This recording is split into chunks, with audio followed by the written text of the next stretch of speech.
अस्सलाम वालेकुम। लिखने वाले लिख लें और दिखाने वाले दिखा दें, और ये दिखा दें कि आज के जलसे में हिंदुस्तान की सारी जमातों की अजीम शख्सियत यहाँ मौजूद हैं। एक सोए हुए शेर को जगाया है तुमने, एक कौम जो सोई हुई थी उसको जगा दिया है। शुक्रिया मोदी साहब। ये कम इख्तिलाफ होते हैं जो ये आपके सामने हजरात बैठे हैं। आप देखिए इन हजरात को, मुख्तलिफ जमातों को रिप्रेजेंट करते हैं, मुख्तलिफ पार्टियों को रिप्रेजेंट करते हैं। हिंदुस्तान में जितने हमले हुए सब हमने बर्दाश्त कर लिए। यहाँ 10-11 साल से एक तमाशा था, कभी इधर धुआं उठा, कभी उधर धुआं उठा, कभी एक बच्चा लिंच हुआ, कभी किसी का घर जला, कहीं बर्दादर चला। हम चुप रहे और खामोश रहे। लेकिन ये दीन का मसला आ गया, हमारे मसाजिदों का मसला आ गया, हमारे कब्रिस्तानों का मसला आ गया। शुक्र है और एहसान है पर्सनल लॉ बोर्ड का, उसने आवाज लगाई और बरवक्त आवाज लगाई। हिंदुस्तान की सोई हुई कौम, उसको एहसास हुआ अगर हमारा दीन नहीं तो हमारी दुनिया में वजूद का कोई मानी भी नहीं है। हमने बड़े बड़े मजालिम देखे हैं। मोदी और उनकी सरकार का मकसद क्या है वो अंदाजा कर लें हमसे। हम हिंदुस्तान में वाहिद लोग हैं जो हमेशा हमने झंडे को अपनाया, इस हिंदुस्तान की अजमत को अपनाया, अपने खून को बांटा और फिर हिंदुस्तान की सांझी विरासत को अपनाया। तुम रोज हमारे साथ ये करते हो। एक बात मैं बावर कर दूं आपसे, सुप्रीम कोर्ट में जो 2 मसाइल अटके हुए हैं जिस पे 5 तारीख को मसला है, पूरे पार्लियामेंट के अंदर एक एक मेंबर कहता रहा कि ये गैर कानूनी है, खुदारा इसको मत लाइए। लेकिन अपनी अक्सरियत के जोम में वो ले आए। सुप्रीम कोर्ट यकीनी तौर पर अगर उसकी को अपनी अजमत कायम रखना है, वो मुहाफिज है हिंदुस्तान के आइन का, तो वो ये 2 या 3 मसले जिस पे आज रुका बहस है वो इंशाअल्लाह उस पे स्टे लगेगा। लेकिन ये मत समझिएगा कि आपकी बचत हो गई है। पूरा का पूरा कानून नाकिस है। बहुत सी चीजें ऐसी हैं जो आप सोच भी नहीं सकते। कह दिया कि 12 साल से ज्यादा जिसका कब्जा है वो उसी का हो जाएगा। हमारा यकीन ये है हमारा कि औकाफ की जमीन जब आप अल्लाह के हवाले करते हैं तो वो हमेशा से अल्लाह के हवाले हो जाती है। मैं क्योंकि उस कमेटी में रहा हूं 2013 के जिसमें ये एक्ट बना था, उसका मैं मेंबर था। उस वक्त हम लोगों ने कोशिश की थी कि उन सारी जायदादों को छीना जाए, वापस लिया जाए जिस पे काबिज है हुकूमत हिंद भी, स्टेट गवर्नमेंट भी और हमारे अपने लोगों ने भी कब्जा किया था। अब अगर वो 12 साल से काबिज हैं तो वो जमीनें उनकी हो गई। और मोदी ये कहता है कि हम गरीबों की भला कर रहे हैं। तुम औकाफ की जमीनों को छीन कर किसका भला करने जा रहे हो? मोदी ये कहता है कि हम औरतों के लिए बहुत फायदा करने वाले हैं।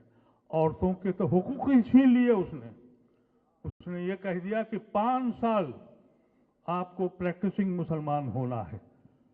तो ये खवातीन जो अपने घरों में इबादत करती हैं, क्या इनके बुर्के उतार के देखोगे? घरों में घुस के देखोगे कि ये दीन के काम कर रही हैं? उनके हुकूक छीन कर बेशर्मी की तरह बयानबाजी हो रही है। हम समझते हैं बहुत बहुत बड़े लोग शख्सियत आपके बीच में हैं, लेकिन एक बात याद रखिएगा, ये पर्सनल लॉ बोर्ड ने जो आवाज दी है इसके मानी समझिए। ये मत समझिए कि एक मीटिंग आपने कर ली और आप खामोश हो गए। बहुत से हमारे हिंदू भाई ऐसे हैं जो हमारे साथ हैं लेकिन औकाफ को समझ ही नहीं पा रहे हैं।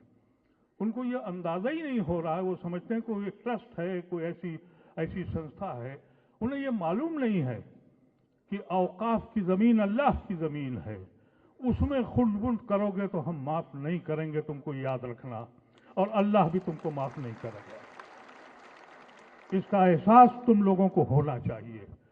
छोटी छोटी मीटिंगें करो अपने मोहल्लों में, अपने कस्बों में, अपने घरों पर, और बुलाओ, उनको बताओ कि ये हमारे कत्ल की साजिश है, हम इस मुल्क में किस तरह रहेंगे, इसका फैसला तुम्हें करना है।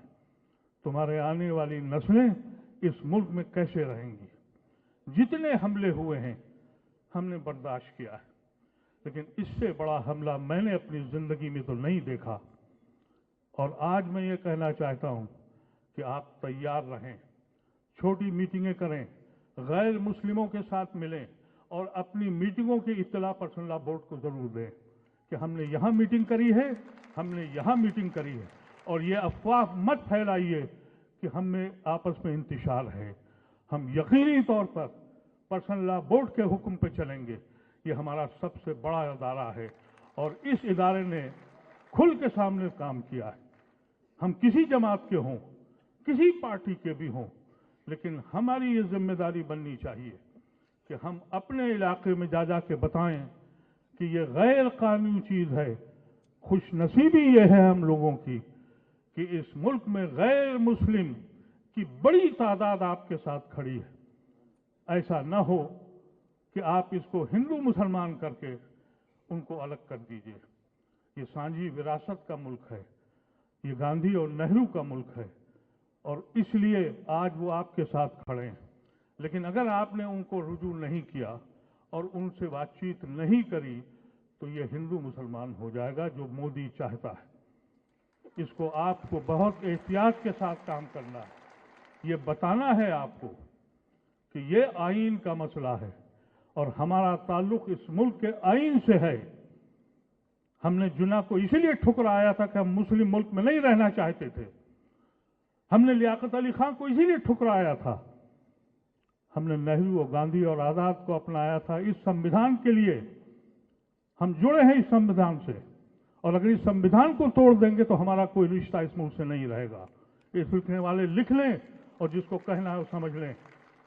हम अपने सबसे आगे आपके साथ घूम देंगे, लेकिन हिंदू भाइयों को जरूर बताइए ये सियासी बिल है, कतन सियासी बिल है।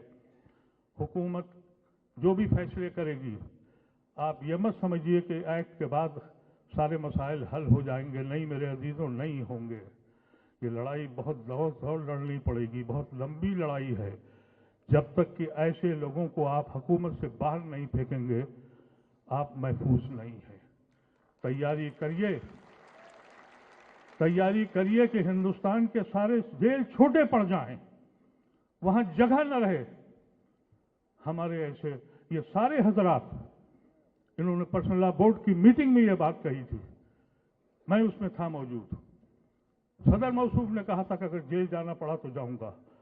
सेक्रेटरी जनरल ने कहा था जेल जाऊंगा। अगर ये जाते हैं तो मेरा ऐसा मामूली इंसान भी अपनी आखिरी सांसें जेल में उतारने के लिए तैयार है। आप तैयार हैं?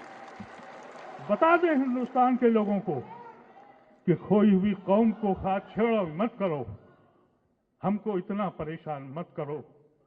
हम इस मुल्क में इसलिए आए थे कि इस मुल्क को हम ऐसे बनाएंगे जिसका ख्वाब हमारे बुजुर्गों ने देखा था। हम इन अल्फाज के साथ हम गुजारिश करते हैं आप हजरात से कि ये सिर्फ जलसा समझ के मत चले जाइएगा। पैगाम लेके जाइएगा जो पर्सनल लॉ बोर्ड आपको पैगाम देगा। और जो बात मैंने आपसे कही है, एक एक आदमी से अगर टैक्सी पे बैठिए तो टैक्सी वाले को समझाइए। मैं अभी टैक्सी से आया हूं, टैक्सी वाले को समझाता हुआ आया हूं, गैर मुस्लिम था। और जहां भी आप जाएं उसे बताएं कि ये कैसी जालिम हुकूमत है जो हिंदुस्तान को लम्हे लम्हे किस्तों में तोड़ रही है, किस्तों में तोड़ रही है। इस मुल्क को हम टूटने नहीं देंगे। वाखिर दवाना अल्हम्दुलिल्लाह रब्बिल आलमीन।